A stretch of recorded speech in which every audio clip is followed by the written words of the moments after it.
All right, y'all, let's get into it, man. The classic, The Awakening, been sampled a million times. It's almost Nautilus level. Not quite, but it's definitely up there with, just this piece of music alone has been repurposed a million times. You know what I'm saying? In hip hop for all kinds of classics. So, peace to the brother Ahmad Jamal, man, and his band. So, I would say my favorite part of this entire instrumental. I don't really listen to smooth jazz. I'm gonna be honest with you. I'm not a jazz person. I love jazz samples though, which is I think really interesting. I would love to know in the comment section if you listen to jazz, and if you can sort of, for someone like myself, you can explain how I like jazz instrumentals, but I don't really necessarily love listening to jazz music. If you guys can connect the dots for me, that'd be excellent. Beautiful.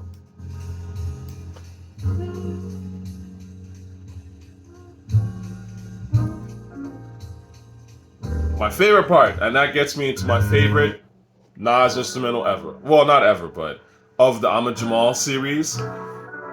This is that's my shit. In the Rotten Apple, this shit is. Oh my god. I'm telling you, I said this, because I notice people on the internet. Obviously, they take my ideas and run with them. Again, I'm not the only person saying smart hip hop shit on the internet, but on YouTube, I'm probably one of the very few. And I remember saying for years, like, when people were talking about Nas's beat selection being trash, I'm like, you have to understand, when Nas came out, he came out with immaculate beat selection. His beat selection is some of the greatest you've ever seen in rap, especially in the early days. So that's why it's disappointing. It's not because Nas has always had bad beats. It's disappointing when Nas started to have bad beats because you're like, what the fuck is going on? Right? One on One is a phenomenal beat. It's phenomenal. You know what I'm saying?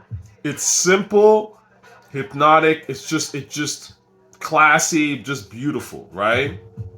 And that's an Ahmad Jamal thing. So again, like I said, peace to the pioneer, to somebody who has really contributed a lot to rap, really, when you think about it. And it's interesting because someone like Ahmad Jamal, who's been sampled all this time, you don't really notice how much, like, someone like him has actually been sampled. And I've always said this, unfortunately, with the way that media is, like, someone like Ahmad Jamal should be more known. You know what I mean? Especially in rap. But again, he's a brother. Like, if Ahmad Jamal was a white dude, we would be hearing nonstop about how he invented rap. You know what I'm saying? It's like me, I was trying to read an article about how the accordion record came about with Mad Villainy. And Rolling Stone wrote the article. I read like a bit of it, but essentially it was a Daedelus piece, and it was just about Daedelus doing this, Daedelus doing that. And again, that's no disrespect to Daedelus, because Daedelus is a phenomenal, part of that record, and he's a big part of what makes it work. Obviously, Madlib sampled Daedelus, right? But it's like Daedelus is just the sample. Like, I mean, the song it's a Madlib and Doom thing, really. You know what I'm saying? And Daedelus has been sampled once. You know what I'm saying? He's got this whole write-up and blah, blah, and interviews and all this shit. But again, Ahmad Jamal has been sampled a gazillion times with mega classic hip-hop records. I don't see Rolling Stone and some of these white magazines running out of their way to interview Ahmad Jamal and talk about him. That's why, again, I don't really pay attention to all this media shit. At the end of the day, if you've contributed to art, you've made something that is important, you've done your job. That's just what it's about, okay? And I will add to that and say that, real genius is when you inspire others to do genius things. Do you know what I'm saying? Like, Ahmad Jamal is influential because his influence is positive. It has influenced other great shit, okay? You can't be influential.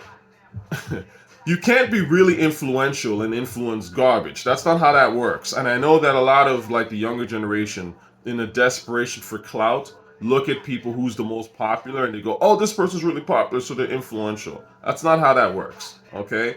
Ahmad Jamal is influential because the music he made, which was fantastic, went on to influence a slew of hip-hop producers who made fantastic music on top of that. You know what I'm saying?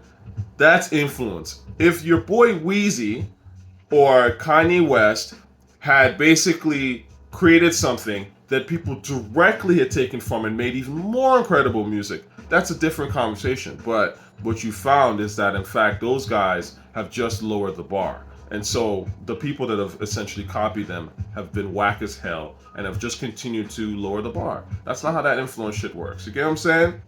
Anyway, to wrap this up, I could run down the list of so many classic Ahmad Jamal samples. You can just go on usample.com and take a look. Obviously, Me and the Papes, fantastic beat. Shout out to Jeru the Damaja, by the way. And Feelin It. You know, this is beautiful. You know, I mean, you all know these beats, right? But this is all Ahmad Jamal stuff, and I'm not even, like, there's no way I can show all the great shit, right? But this is classic. Some of my favorites, obviously, going back to Jeru, jungle music. It started in the land of the mother, word of the mother, king like my father. My style survived slave ships, whips and chains, hardships, to do all this to praise Lord off my lips. Off top, okay? If I don't remember your bars, you ain't no lyricist, okay? This shit, you know what I'm saying, of the land of the mother, word of the mother, king like my father. I'm a Jamal shit. I've always said my favorite Jeru the Damaja song, and Jeru has a lot of dope shit, but this is the one that just hits me at my core, you know what I mean? Again, shout out to Jeru, but more. This is another one that I had no idea was an Ahmad Jamal. Oh, shout out to whoever mentioned this in the comment. No idea that this was an Ahmad Jamal flip. This is like one of my favorite beats, period.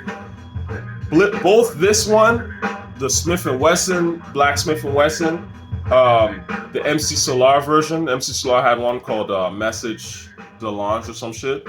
Fire. I mean, MC Solar murders that shit.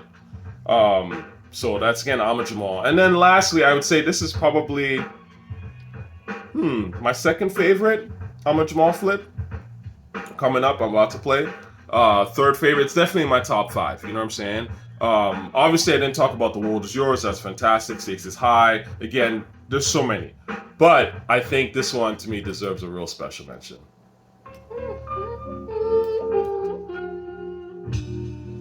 This beat is, again, one of Primo's greatest beats.